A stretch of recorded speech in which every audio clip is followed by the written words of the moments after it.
साई सच्चरित्र पृष्ठ 18। साई कहता है कि सच्चरित्र लिखने के लिए मेरी पूर्ण अनुमति है। मेरी लीलाएं लिखी तो अज्ञान का नाश होकर ज्ञान रूपी रत्न प्राप्त होगा। जो मेरा नाम स्मरण करेगा मैं उसकी समस्त इच्छाएं पूर्ण करूँगा। जो मेरा पूजन स्मरण कर मेरी शरण में आता है उसको मैं मुक्ति प्रदान कर देता हूँ।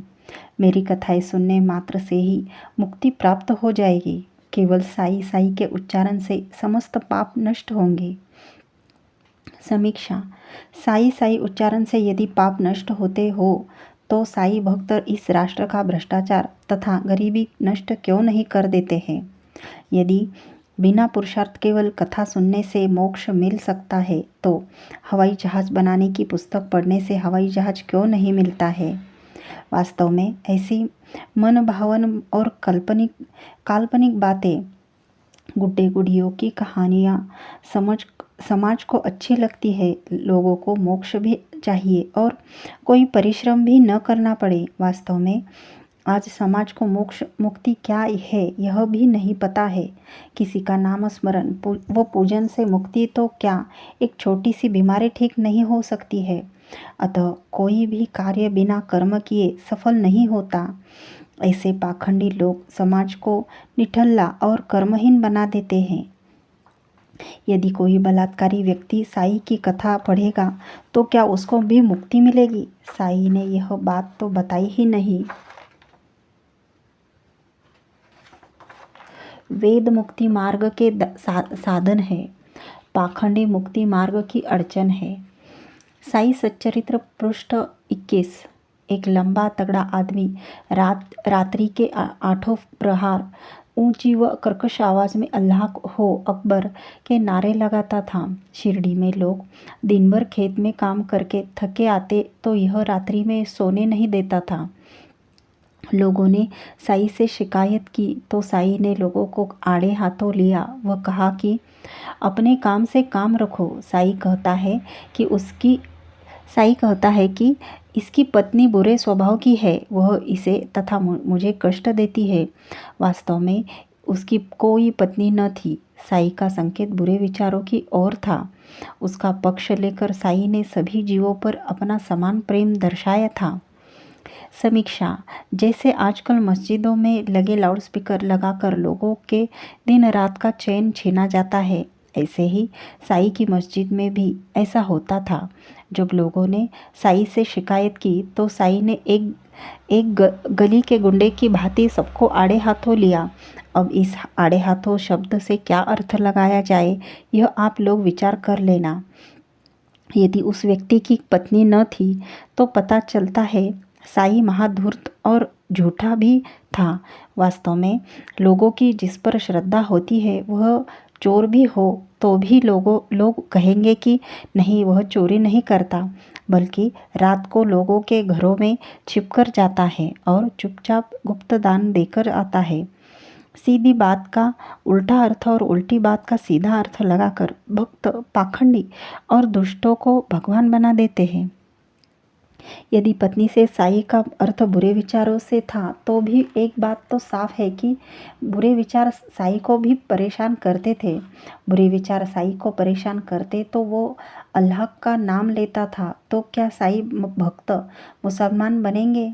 सबको परेशान करने वाले एक व्यक्ति का पक्ष लेकर सभी गांव के लोगों को आड़े हाथों लेना साई की दुष्टता तथा पक्षपातपूर्ण व्यवहार को दर्शाता है। यदि सभी पर प्यार होता तो गांव वालों के बजाय उस एक व्यक्ति को चुप रहने को कहता। साई सच्चरित्र पृष्ठ 24। साई निर्भय होकर संभाषण करते, नर्तकियों का अभिनय तथा नृत्य देखते तथा अल्लाह का नाम सदा उनके होठों पर रहता था। जब दुनिया जागती तब वे सोते तथा जब दुनिया सोती तो वे जागते थे। वे सदैव अल्लाह मालिक पुकारते थे। समीक्षा। यह इतना कहना ही पर्याप्त है कि हिंदू ऐसे दुराचारी व्यभिचारी मक्कारी को भगवान बना देते हैं। उल्लू और चोरों जैसी दिनचर्या निश्चित रूप से एक कट्टर अल्लाह के बंदे में ही हो सकती है। निश्चित रूप से मुस्लिमों ने हिंदुओं को उनकी श्रेष्ठता परंपराओं से दूर करके एक मुस्लिम फकीर का भक्त बना दिया और आज मंदिरों में साईं के बिना हिंदुओं की पूजा पूरी नहीं होती। हंसो, क्या दिन आ गए हैं इस राष्ट्र के। साईं सच्चरित्र पृष्ठ 28। बाबा के श्रीचरणों से गंगा यमुना की धारा बड़े वेग से प्रवाहित होने लगी। समीक्षा। सज्जनों, हिंदुओं के ग्रंथों में आता है कि शिवजी गंगा को अपने सिर पर धारण करते थे। जिन गंगा यमुना को हम माता मानते हैं, उन्हें साईं अपने पैरों से प्रवाहित होना दर्शाते हैं। यदि ये सत्य है और साईं की कब्र लोगों से बात करती है, तो भयंकर सूखाग्रस्त महाराष्ट्र में गंगा यमुना क्यों प्रवाहित नहीं करता है? इसी पृष्ठ पर लोगों से अपने को बलपूर्वक पूजवाता है। साईं सच्चरित्र पृष्ठ 42। साईं चिलम तैयार करता है, सब प्रबंध करके वह चिलम पीता है। तन पर कफनी मुस्लिम परिधान है। समीक्षा। आचार्य चाणक्य नशेड़ी लोगों को धरती पर बोझ बताते हैं तथा उन्हें पशुतुल्य बुद्धिहीन बताते हैं। जिसका अपने मन तथा इंद्रियों पर नियंत्रण न हो, वह दूसरों का क्या भला करेगा। स्वयं पर जिसका नियंत्रण नहीं, वह भगवान तो क्या एक महापुरुष भी नहीं हो सकता है। साईं सच्चरित्र पृष्ठ 45। साईं ने भक्त को स्वप्न में दर्शन दिए। वो कहा कि आजकल मेरा शिरडी में वास है। समीक्षा। यदि शरीर का सारा खून किसी एक अंग में स्थापित हो जाए तो अन्य अंग शिथिल होकर व्यक्ति तुरंत मर जाएगा। वैसे ही सर्वव्यापक परमात्मा एक देशीय एक स्थान पर नहीं हो सकता है। जिसका वास कण कण में है, सर्वत्र है, वही सारे संसार का पालन हारा होता है। जो स्वप्न की बात है, तो यदि हम दिन रात किसी भिखारी या ईसा मसीह का स्मरण करेंगे तो उन्हीं के स्वप्न हमें आएंगे। यदि हम दिन रात भूत प्रेत की बातें सोचेंगे, उनसे संबंधित घटनाओं को याद करेंगे, मरे हुए लोगों पर बहुत अधिक विचार करेंगे, तो स्वप्न में ही नहीं, हमें असल में भी भूत प्रेत नजर आएंगे जो हमसे बातें भी करेंगे।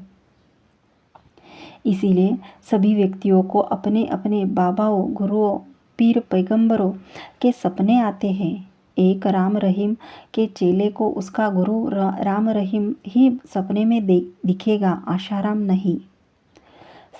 साईं सच्चरित्र पृष्ठ 47। एक व्यक्ति से साईं का झगड़ा हो गया। दोनों में कुश्ती हुई तो साईं हार गया। उसी समय से फटे पुराने चिथड़े पहनने लगा।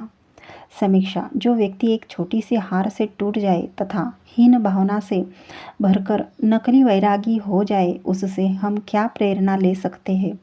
बिना किसी बात के अपशब्द कहने वाले तथा अहंकारी व्यक्ति इसी प्रकार झगड़ते फिरते हैं।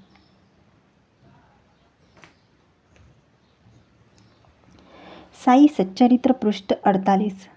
साईं के पास एक चिलिम, तंबाकू, एक टमरेल, एक लंबी कफनी, सिर के चारों ओर लपेटने का कपड़ा वो एक सटका था।